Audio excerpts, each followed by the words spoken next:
Good morning, welcome to the Deep 404. There's been a lot of news overnight from Ukraine. The Russians have engaged in another massive missile strike. As I was heading off to sleep last night and checking Telegram and Twitter, there were just constant reports coming through of what appeared to be wave after wave of first drone and then missile attacks. Some of that information now is coming together. It seems as though what happened last night may have been larger in scale than the attack of 2 days ago. The Russians appear to have been targeting things like radar, Ukrainian radar systems, air defense systems, aviation infrastructure, things like control towers and hangars, equipment assembly facilities and repair shops. Swarms of drones went out across the country. Number of drones reported going over Kyiv. These were reportedly sent out, and this is what the Russians do, send the drones out first. They entice air defense systems to light up and give away their position. And once those air defense systems and air defense batteries are then located, missile strikes come in after them. There were reports of from Ukrainians of missiles travelling all over Ukraine, and in some cases travelling in erratic paths, heading in over the southeastern border or southeastern oblast of Ukraine, heading towards Kyiv, turning off in another direction as if they were going to strike somewhere to the west, then turning north and then heading back again towards Kyiv before finally hitting Kyiv. So making them difficult to track and determine where they're going, but more importantly, travelling long distances across Ukraine without being stopped by air defence. Now, there are, of course, some of the very pro-Ukrainian channels which are claiming that nearly all of these missiles were shot down. However, last night, a lot of video footage came out indicating this is not the case. In Kyiv, there is footage of massive explosions and massive fires in some areas, multiple videos showing different strikes. Reports in the west of Ukraine, in Lviv, 2 strikes there, which appear to be strikes chosen specifically by the Russians as part of what they have termed their denazification of Ukraine. One of these was targeting a museum for Roman Shukhevych, who was allegedly one of the perpetrators of the Galacia-Volhynia massacre in World War II, which led to the deaths and murder of tens of thousands of Polish civilians. And the other, a university where Stephen Bandera, the National Agrarian University, which is just outside Lviv, where he attended. Now, both of these people are considered by Russia to be have Nazi backgrounds. The missiles were launched by a fleet of Tu-95 bombers firing Kh-101 missiles. These also Kh-555s. These ballistic missiles, they travel somewhere around Mach 0.7. The Tu-22 M3 bombers launching Kh-22 23s. These have a top speed of about Mach 4.6. These are not being intercepted. And then MiG-31s launching Kinjals, reportedly somewhere between 8 and 11 Kinjals were fired last night. The Kinjal has a maximum speed of Mach 10. So they're not being intercepted. While, as I say, there are some very pro-Ukrainian accounts claiming, as they always do, that there are massive high levels of interception. In this case, they're claiming that all the Kinjals, all 10 of them, were intercepted and destroyed. I don't believe that this is true. I would say that none of them were intercepted. The Ukrainians just don't have air defense systems capable of intercepting something that's traveling at that speed. Some images have now come out of the hotel strike, the missile strike from 2 days ago on the hotel in Kharkov. Those images appear to show military personnel in the foyer of the building. Now, this was what was reported by the Russians as why these attacks had occurred on what was a civilian location, a hotel, and it was because there were military personnel in those civilian locations. This has happened a number of times through this conflict where Russians have laid missile strikes onto hotels and where there has later been footage coming out showing military personnel in there. I'm just going to read this. This is from a Telegram channel, Pravda Shiravi. Now, you can just believe this if you want to or not, but I will just read through what it reports as having happened last night. 3 warehouses and a hangar storing Harpoon anti-ship missiles and missile launcher were destroyed in Odessa. At this time, and this is translated, so there will be some broken sort of English in here. At this time, it is known for sure that a huge number of command posts with British and Polish military personnel have been destroyed. There is no disaster in Kyiv. There is light, there is water, there is sewage. The city authorities themselves turn off the electricity to create a nightmare for the people. Although there is no need for this, everyone is frightened enough. According to the reports from the ground, the SBU, which is the intelligence services of Ukraine, is chasing everyone who takes videos of the arrivals, which is the arrival of the incoming missiles and drones, who takes videos of the arrivals and recording the work of the air defence as their missiles, leaving a contrail, are demolishing penthouses and higher floors of new multi-storey buildings. 8 Kinjals were fired, hit all targets and destroyed the Patriot air defence system, underground warehouse with ATACMS missiles, and an underground command post of the Ukrainian armed forces. According to some reports, and the Turks confirm them, 9 generals were killed. One of them was Zelensky's deputy. In the Kharkov region, 2 Iris-T air defence systems, 4 Gepard tanks, 2 command centres, and about 65 officers were destroyed. Everything is tight. I'm not sure what that means, that last statement. In Kyiv region, in addition to the Patriot air defence system, 4 command centres and 2 hotels with mercenaries from Sweden, Denmark, Lithuania and Estonia were destroyed. More than 78 people were killed. About 1,000 missiles for IRST and NASAMS were destroyed in the Golosivsky district of Kyiv. A warehouse with Storm Shadow missiles was destroyed in Kropyvnytsky, and more than 25 missiles, Storm Shadow missiles, plus 2 Su-24 aircraft and a repair base. Now, I can't confirm that this is correct, but if this reporting is correct, then you just get an idea for how destructive last night's missile attacks were on Ukraine.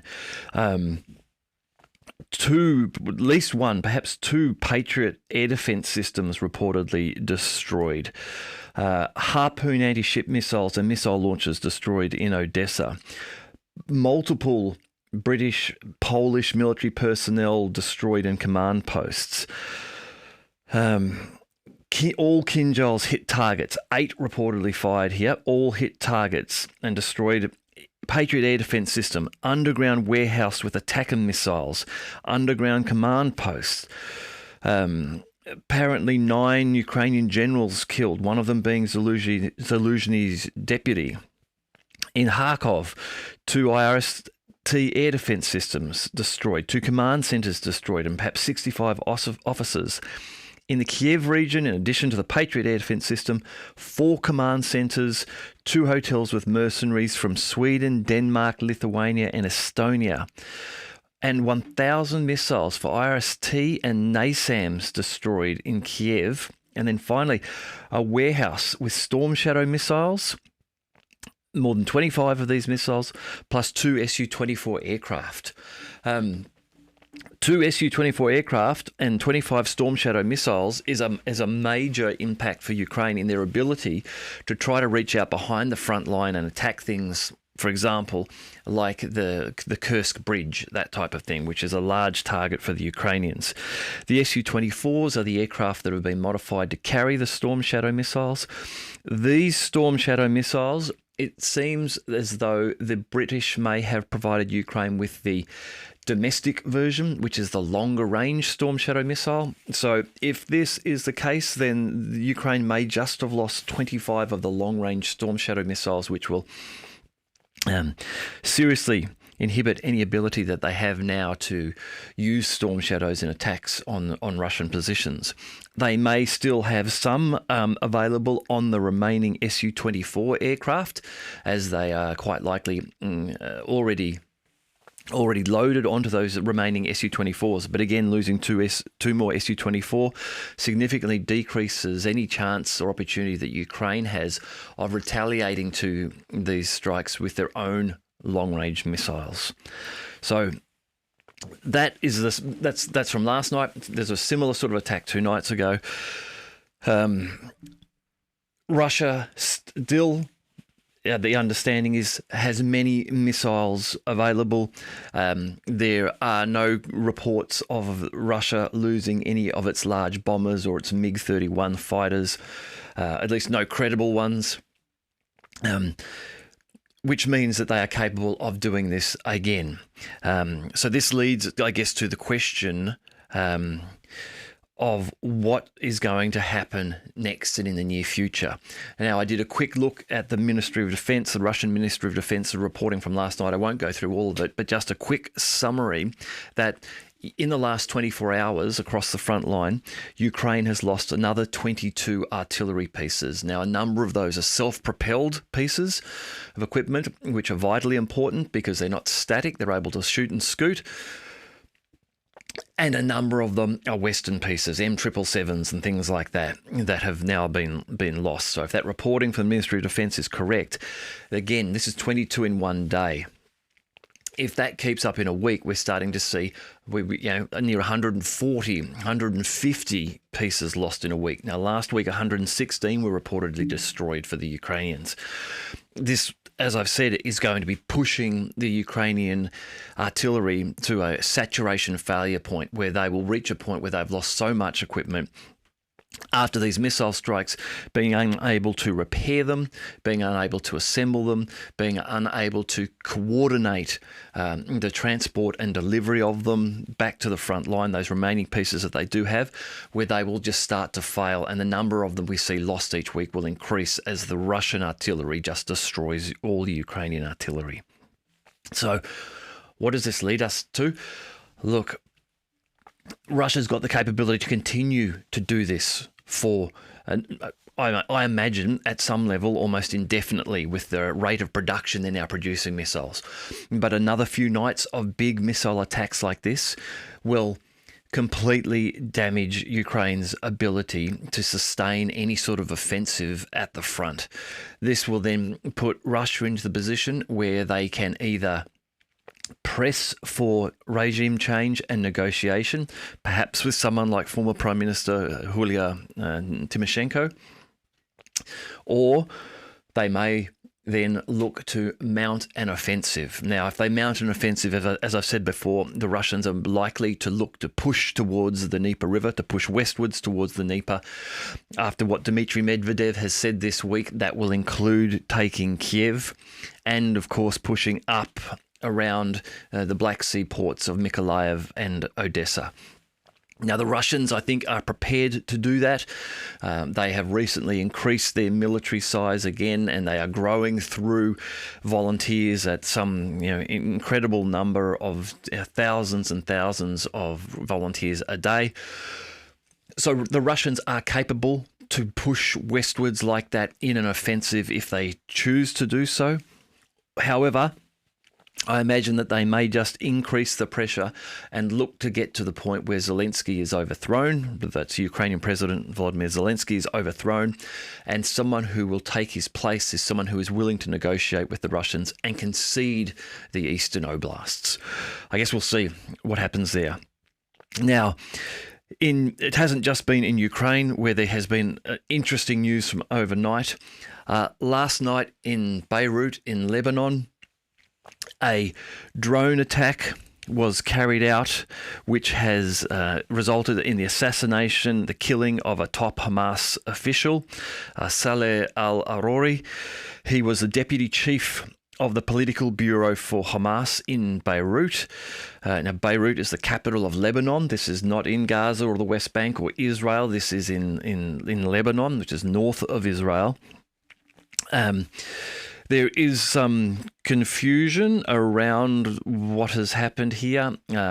Western newspapers reporting that this has been an Israeli assassination. The drone strike killed al-Arori and 5 others reportedly. However, an advisor, Benjamin Netanyahu, Israeli Prime Minister advisor, has come out denying that Israel has performed this assassination. In the wording that was used, it was that denied that Israel had targeted Hezbollah or Lebanon, which is true because al-Arori is not Hezbollah and was not, he was Hamas. Because the statement from the Netanyahu advisor also then went on to say that they had said that all senior leaders were legitimate targets. So it seems, I think, most likely that this has been carried out by the Israelis. The Times of Israel, the Times of Israel newspaper is suggesting that Israel be prepared now for long-range rocket and missile attacks from Hezbollah. And Hassan Nasrallah, who's the Secretary General leader of Hezbollah, he, in August of this year, pledged that a decisive response to any Israeli assassination on Lebanese soil. So he is going to give a speech later today or early tomorrow morning, my time, later today for those of you in the Northern Hemisphere. His comment was, any assassination on Lebanese soil against the Lebanese, Syrian, Iranian or Palestinian will be met with a decisive response.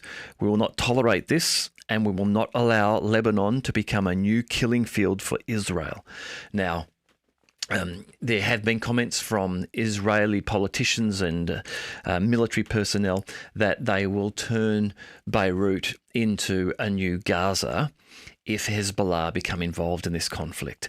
So clearly this is an escalation. This is one of the things which we've spoken about before, which Israel could have avoided. Israel could have avoided targeting this senior leader in Beirut, in Lebanon. By doing this, they are inflaming Hezbollah and looking to entice Hezbollah into a conflict. If this does go ahead and is a full-throated response from Hezbollah, this will be very damaging for Israel and Israelis.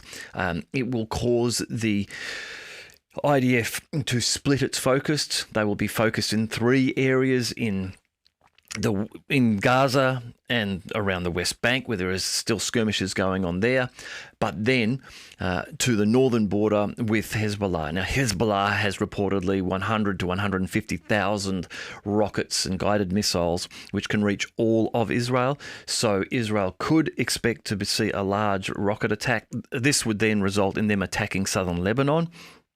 And at that stage, that real escalation is then likely to be a catalyst to influence nations, Syria, Jordan, Egypt, Iran, even perhaps Turkey, to then become involved if Israel begins to reach out to make these strikes outside of Gaza and Hamas, but into Lebanon. Of course, all of this is just happening as the USS Gerald Ford aircraft carrier is departing the region, heading back for scheduled maintenance after being on extended deployment. and at this stage does not look to be being replaced by another aircraft carrier in the area. So, interesting timing of all of this, and something which in the next day or so we will need to keep an eye on, because I'm sure there will be a lot going on in Israel. Just some other news. Turkey has made a move to block 2 Royal Navy warships.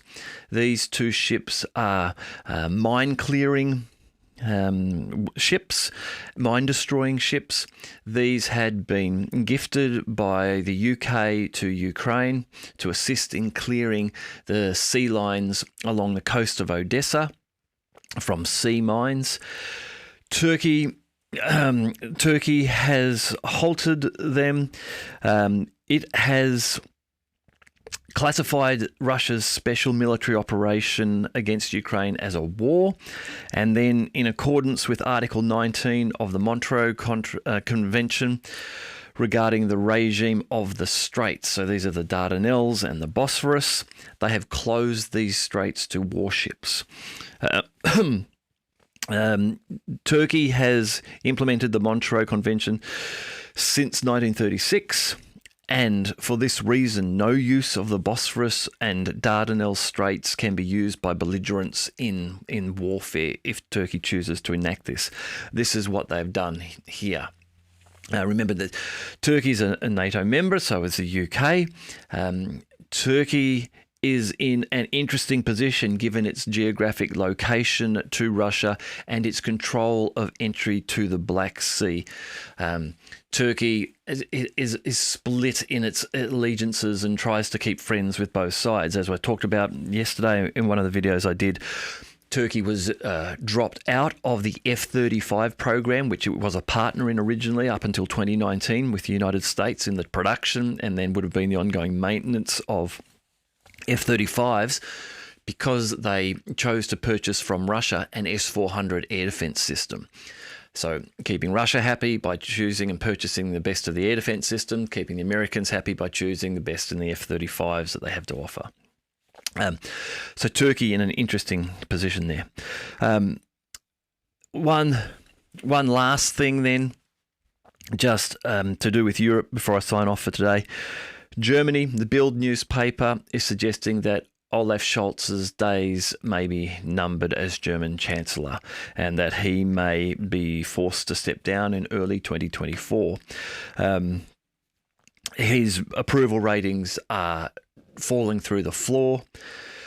His country is suffering under years of deindustrialization. He came out with a New Year's announcement where he blamed Russia for turning off the gas to Germany. Now, I think most Germans know that that is not the case. It was an unusual thing for him to say. Really gave the signs of someone panicking and struggling with the situation. It's likely that if Scholz does go, that he will then be replaced by the Defence Minister Boris Pistorius, which is unlikely to see any great change in direction with Pistorius in place. But we'll wait and see. The pressure is certainly mounting against the Green sort of coalition in Germany, and the Alternative for Germany party, the AfD, certainly rising in its stature and support. So, yeah, change coming for Germany as well. All right, I hope you're having a good day, and I look forward to speaking to you again soon.